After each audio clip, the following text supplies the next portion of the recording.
হেফজখানাতে তৃতীয় জটিলতা হলো ওই ছেলেটাকে নিয়ে, যে ছেলেটাই বসে তো দেখে না, ডুলে তো পড়ে না, অথবা পড়ে তো আওয়াজ করে না। কি করে না? একেবারে খুব আস্তে আস্তে আস্তে আস্তে আস্তে পড়ে। তাহলে হাফজটা কঠিন হয়ে যাবে।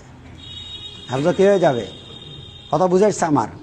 নিজের পড়া নিজের কানে টন টন বাজতে হবে, একেবারে পরিষ্কার। কেন? পড়া কান হয়ে মনে জমবে, আরে মনে যাইব কান হই। কি হই? কোথায় যাবে বলেন না? কিভাবে?